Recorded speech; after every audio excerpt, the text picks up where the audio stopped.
चलिए भाई लोग, आज हम लोग बनाएंगे रिवीजन पेपर 38। देखिएगा इसमें कैसा कैसा क्वेश्चन है और किस प्रकार से बनेगा। उम्मीद है आप लोग बहुत ही अच्छे तरीके से सब रिवाइज कर रहे होंगे, बना रहे होंगे, कॉपी तैयार कर रहे होंगे। तो चलिए शुरू करते हैं। क्वेश्चन नंबर फर्स्ट लिखा है dy बटा dx equal to x plus y बटा एक्स। कह रहा है कि हल करें। देखो, सबसे पहला बात की क्वेश्चन देखते ही आपको समझ में आ जाना चाहिए कि वह किस एक्सरसाइज से है और कैसे बनेगा। जब dy बटा dx बराबर इतना है और कह रहा है कि हल करें, मतलब ये डिफरेंशियल इक्वेशन का क्वेश्चन है और उसमें भी अगर इस x को छीट दिया जाए तो ये 9.6 का हो जाएगा। कैसे? dy बटा dx इक्वल टू, ये छीट देंगे तो x से x कट के 1 आएगा और y बटा x हो जाएगा। ठीक है, यानी x x के नीचे जाएगा तो कट के 1 आएगा और y के नीचे जाएगा तो y बटा x आएगा। अगर y बटा x को इधर भेज देते हैं तो dy बटा dx बराबर माइनस y बटा x बराबर 1 बचेगा। अब ये देख करके कोई भी कह सकता है कि ये एक प्रकार का रैखिक अवकल समीकरण है। और यहाँ अगर आपसे पूछा जाए p का मान क्या है तो y छोड़ के जो बचता है वह p का मान होता है और बराबर के बाद जो होता है वह q का मान होता है। p और q कभी भी या तो अचर होगा या फिर x में कोई फलन होगा जब dy बटा dx शुरू में दिखाई पड़ेगा।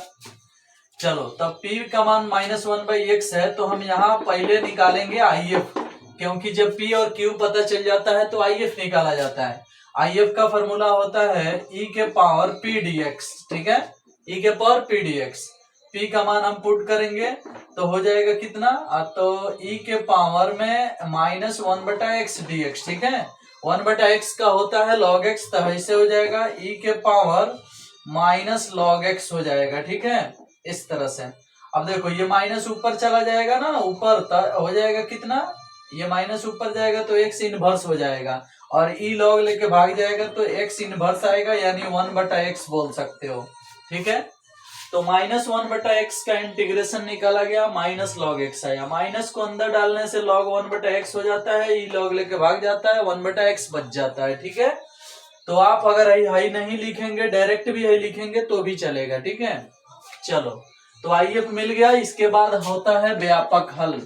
व्यापक हल के लिए हम क्या सूत्र लगाते हैं भाई, तो व्यापक हल के लिए सूत्र लगता है YIF equal to QIF dx plus में c, यही सूत्र लगता है व्यापक हल के लिए। ठीक है, तो y का y हो गया, IF का मान 1/x आया है, 1/x। q का मान कितना है, q का मान 1 है, q का मान कितना है, 1 है, और IF का मान 1/x आया है, dx हो गया, प्लस में कौन चीज c, ये y बटा x ऐसे हो जाएगा और 1/x का इंटीग्रेशन log x होता है, log x हो गया, प्लस में c हो गया। ठीक है, आप x को उधर गुना कर दो, y बराबर हो जाएगा x log x, ऐसे आप प्लस में cx, और यही आपका आंसर हो जाएगा। ठीक है, देख लो कितना आराम से हम इस सवाल को बना दिए।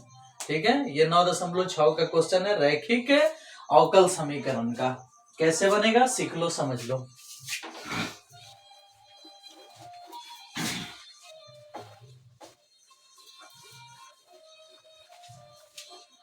चलो भाई, अब हम लोग बनाएंगे नेक्स्ट क्वेश्चन। नेक्स्ट क्वेश्चन क्या है, ये भी रैखिक अवकल समीकरण से है। cos स्क्वायर x dy बटा dx, cos square x dy बटा dx प्लस y बराबर tan x, प्लस y बराबर में tan x, इसे हल करना है। तो तुम्हें पता है ये भी 9.6 का क्वेश्चन है। cos स्क्वायर x से भाग लग जाएगा सब में, तो भाग लगेगा तो ये अकेला हो जाएगा dy बटा dx, लेकिन इसमें भाग लगेगा तो नीचे cos स्क्वायर x दिखेगा, इसमें भाग लगेगा तो ये ऐसा दिखेगा tan x बटा cos स्क्वायर x। अब ये dy बटा dx यहाँ हो गया और cos स्क्वायर नीचे से ऊपर जाके हो जाएगा sec स्क्वायर x इंटू में y, ये cos स्क्वायर नीचे से ऊपर जाके ये भी हो जाएगा tan x into sec square x, ऐसा। ठीक है, अब ये y छूटेगा यहाँ तो ये जो बचेगा वो p का काम करेगा। यहाँ p बराबर sec स्क्वायर x, q बराबर tan x into sec square x. ठीक है, इस तरह से y छोड़ के जो बचता है वो p का काम करता है, बराबर के बाद वाला जो होता है वो q का काम करता है। बस p और q x में फलन होना चाहिए, तो देख लो x में फलन है। अब IF निकाला जाता है। IF का क्या फॉर्मूला होता है? e के पावर p dx। ठीक है, तो e के पावर p dx, p कितना है? Sec square x dx। Sec square का इंटीग्रेशन tan x, e के पावर tan x, ये आएगा। ठीक है, चलो IF निकल गया, तो व्यापक हल का सूत्र होता है, व्यापक हल का सूत्र होता है YIF equal to QIF dx plus में c। IF का मान क्या होगा भाई? IF का मान e के पावर tan x होगा, बराबर Q का मान कितना है? Q का मान tan x into sec square है, और IF का मान कितना है? e के पावर tan x। चलो IF पहले लिख लेते हैं, e के पावर tan x, तब Q का मान लिखेंगे। Q का मान कितना है? tan x into sec square x, ऐसे dx प्लस में c। अब इसको बनाने के लिए आप tan x को t मान लो, माना? tan x बराबर t, tan x का dc का होता है सेक स्क्वायर एक्स, t का dc dt बटा dx। ये dx गुना में भेज दो, सेक स्क्वायर एक्स dx, और बच जाएगा कितना? dt। देख रहे हो इस तरह से। अब ये सेक स्क्वायर एक्स dx बराबर जो dt दिख रहा है ना, ये dt जो है इस सवाल में पुट होगा इसके जगह पर, सेक स्क्वायर एक्स dx के जगह पे क्या पुट होगा? dt पुट होगा। जहां जहां tan दिखेगा वहां t पुट होगा। चलो तो हम फिर से मिटका के ऊपर चलते हैं और बनाते हैं इसको। देखो तो y e के power tan x equal to, right side में आ जाना, tan x के लिए t लिखना है तो e के पावर t लिखाएगा, और tan x के लिए t लिखना है तो यहाँ t लिखाएगा, और सेक स्क्वायर एक्स dx के लिए dt लिखना है तो यहाँ dt लिखाएगा, प्लस में c। अब u इंटू v पर इसका इंटीग्रेशन करो, y e के पावर tan x बराबर x e के पावर x का हम फॉर्मूला लिखवाए हैं e के power x into x minus 1, तो यहाँ t है तो यहाँ t आ जाएगा, यहाँ t आ जाएगा, और प्लस में c, यानी इसका इंटीग्रेशन ये होगा, फॉर्मूला बेस है। u इंटू v पर भी बना के देख सकते हो, DI ट्रिक भी बताए थे इसका। अब हम क्या करते हैं ना, y e के पावर tan x यहाँ लिखेंगे, बराबर tan t का मान पुट कर देंगे तो e के पावर कितना हो जाएगा? tan x इंटू में t का मान tan x माइनस 1 प्लस में c। e के पावर tan x से e के पावर tan x कट जाएगा क्योंकि ये भाग में आएगा, तो भाग में आएगा तो ही तो कट जाएगा, लेकिन यही चीज c के नीचे भी चला जाएगा, यानी y equal to tan x minus 1 plus c बटा e के पावर tan x, ऐसा हो जाएगा। ठीक है, देखो तो e के पावर tan x भाग में आएगा इसके, तो इसको कटा देगा, केवल ये बचेगा, और c के भाग में जब आएगा तो इतना दिखेगा। अब आप चाहो तो इसे नीचे से ऊपर भी लिख सकते हो, ऐसे यहाँ से हटा के इसे लिख सकते हो e के पावर माइनस tan x। ठीक है, ऐसे लिख सकते हो, तो ये आपका आंसर हो जाएगा। ठीक है, चलो तो हम लोग ये सवाल भी बना लिए, एनसीईआरटी का क्वेश्चन है, बेहतरीन क्वेश्चन है, 5 मार्क्स में आता है आपके एग्जाम में। चलो अब नेक्स्ट क्वेश्चन हम लोग देखेंगे, कह रहे कि परवलय y बराबर एक्स स्क्वायर तथा y बराबर मॉड x से घिरे क्षेत्र का क्षेत्रफल बताएं। ठीक है, चलो भाई क्वेश्चन नंबर 3 की बात है, कह रहे कि y बराबर एक्स स्क्वायर और y बराबर मॉड x से घिरे क्षेत्र का क्षेत्रफल बताना है। ठीक है, तो पहले इसका डायग्राम बना लो, रफ डायग्राम बनता है बगल में। y बराबर मॉड x का डायग्राम क्या, y बराबर एक्स स्क्वायर का डायग्राम ऐसे होता है, एक मिनट, ऐसे होता है, और y बराबर मॉड x का डायग्राम ऐसे होता है, देख लो। ठीक है, तो ये आगे बढ़ गया इसे, और ये आगे बढ़ गया इसे, तो यहाँ कटान हुआ और यहाँ कटान हुआ। आपको इस दोनों से घिरे क्षेत्र का क्षेत्रफल निकालना है, यानी यही वाला भाग निकालना है। ठीक है, देख लो, यही क्षेत्रफल आपको निकालना है। ठीक है, तो पहले बताओ कि जो ये y बराबर एक्स स्क्वायर है, ये एक प्रकार का वक्र है जिसे हम समीकरण फर्स्ट माने हैं, लेकिन ये y बराबर मॉड x में 2 लाइन छिपा हुआ है। ठीक है, वो कौन चीज छिपा हुआ है, या तो y बराबर प्लस माइनस एक्स, इसे आप सेकंड मान लो, फर्स्ट सेकंड को हल कर दो, समीकरण फर्स्ट और सेकंड से ये प्लस माइनस एक्स वाई की जगह पर रखोगे ऐसे, और बराबर में एक्स स्क्वायर रखोगे, तो ये उधर जाके ऐसे हो जाएगा x square minus plus x, चाहे प्लस माइनस एक्स बराबर में 0, एक्स कॉमन हो जाएगा तो एक्स प्लस माइनस 1 बराबर में 0, एक्स बराबर एगो 0 आएगा, एगो एक्स बराबर प्लस 1, एक्स बराबर माइनस 1 ये आएगा, ठीक है।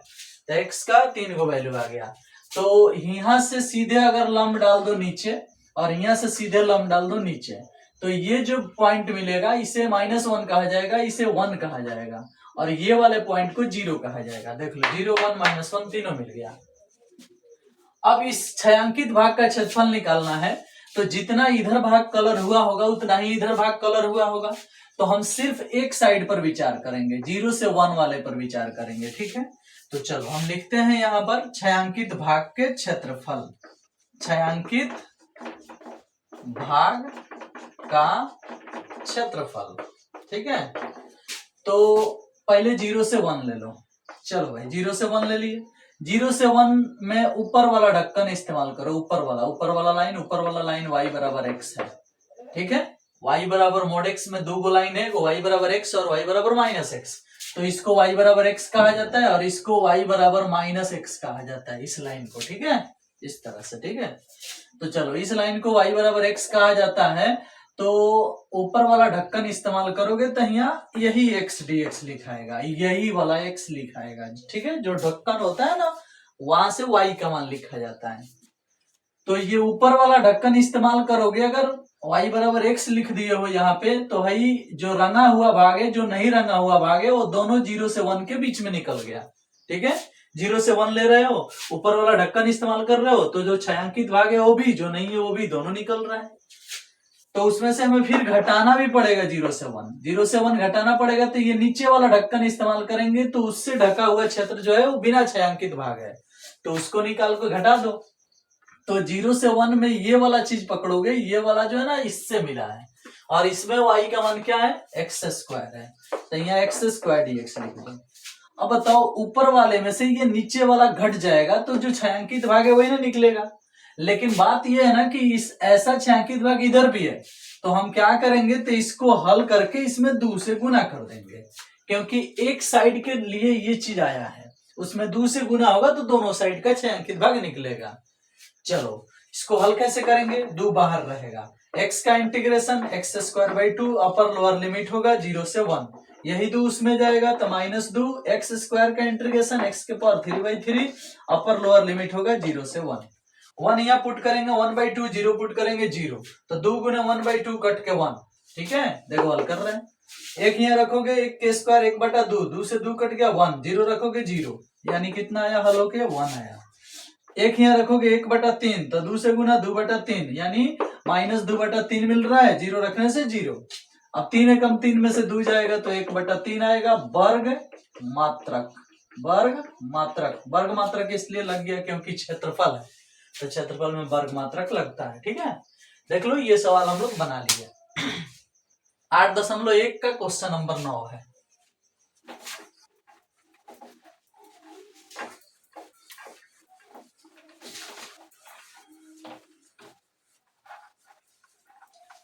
चलो भाई आगे चलें।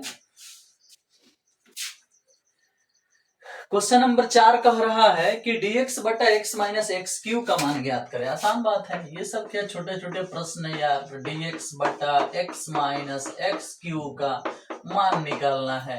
अरे भैया हम लोग इसके लिए अच्छे अच्छे फॉर्मूले बना दिए हैं, ठीक है, क्या दिक्कत है इसे ऐसे प्रश्नों को बनाने में। चलो बना के देखते हैं कैसे बनेगा। क्या करते हैं हम इसे इस प्रकार से कर देते हैं ना कि I बराबर dx बटा इसमें से x कॉमन कर लेते हैं और बच जाएगा 1 माइनस एक्स स्क्वायर, ठीक है। एक और काम करते हैं, इस दोनों में से माइनस कॉमन कर लेते हैं, तो माइनस बाहर हो जाएगा, dx बटा x into x square minus 1 हो जाएगा, ये पलट जाएगा माइनस कॉमन करने से, ठीक है। अब आप याद करो, हम एक सूत्र पढ़ाए थे आपको कि dx बटा x इंटू एक्स के पावर n माइनस 1 बराबर 1/n log x के पावर n माइनस 1 बटा x के power n plus c answer होता है। ये सूत्र आपको पढ़ाया गया 7.5 में, ठीक है। इसी सूत्र से ये मैच कर रहा है। देखो माइनस पहले से है, माइनस लग जाएगा, लेकिन बाकी सारा काम धाम यही होगा। बताओ n के जगह पर 2 दिख रहा है तो 1/2 log x के पावर 2 माइनस 1 बटा x के पावर 2 प्लस c हो गया। यही तो है खूबसूरत आंसर। हाँ, अब आप चाहते हो कि इसको ठीक कर दे तो माइनस अंदर डाल दो, सिस्टम पलट जाएगा। ऐसे भी कर सकते हो 1/2 log x स्क्वायर बटा में x स्क्वायर माइनस 1 प्लस में c, ऐसे भी कर सकते हो। और भी तरीके हैं। 1/2 को अगर ऊपर भेज दे रहे हो यहां से तो ये रूट में हो जाएगा, रूट में होगा तो स्क्वायर हट जाएगा, खाली x बचेगा ऊपर, नीचे वाला रूट में आ जाएगा। यानी आप इसे ऐसे भी लिख सकते हो 1/2 ऊपर भेज के बना सकते हो log x बटा root under x square minus 1 plus में c, बटा में तो माइनस में भी लिख सकते हो log x minus log x root के अंदर एक्स स्क्वायर माइनस 1 प्लस में c। ये भी आंसर सही है, ये भी आंसर सही है, ये भी आंसर सही है, ये भी आंसर सही है। जो मन करे वो लिखिए, जितना नंबर का है उस हिसाब से काम कीजिए, ठीक है।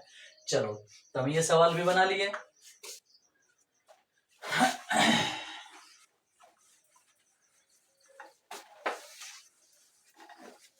अब बनाएंगे हम इस रिवीजन पेपर का अंतिम क्वेश्चन 5 मार्क्स का 7.11 का क्वेश्चन है या विविध का क्वेश्चन है 0 से π/4। Question number 5 i equal to 0 से π/4, ठीक है। 0 से π/4 ऊपर लिखा है sin x plus cos x बटा sin x plus cos x बटा 16 माइनस 9 प्लस 16 साइन 2x, ठीक है, dx। इस तरह से है। देखो मैं आपको बताया था इस टाइप के सवाल में कि अगर बटा के नीचे कहीं भी साइन 2x दिखे और उसी प्रश्न में बटा के ऊपर sine x plus cos x दिखे तो आप अपने मर्जी से sine x minus cos x को t मान सकते हो। Sine x minus cos x को आप t मान सकते हो। आप कहोगे ये जो आप मान रहे हो ये अपने से थोड़ी माना जाता है, ये प्रश्न में कहीं ना कहीं रहता है तभी उसको माना जाता है। तो हाँ, ये प्रश्न में है, कहीं ना कहीं है, भले हम लोगों को नहीं मिल रहा है, ठीक है। चलो sine x minus cos x बराबर क्या हमने मान लिया, t मान लिया। इसका डीसी अगर करते हैं तो साइन का डीसी हो जाएगा cos x और cos x का डीसी हो जाएगा माइनस साइन x, तो ये प्लस साइन x हो जाएगा। और t का डीसी होता है dt बटा dx, तो dx यहाँ गुना में आ जाएगा, उधर dt बच जाएगा, ठीक है।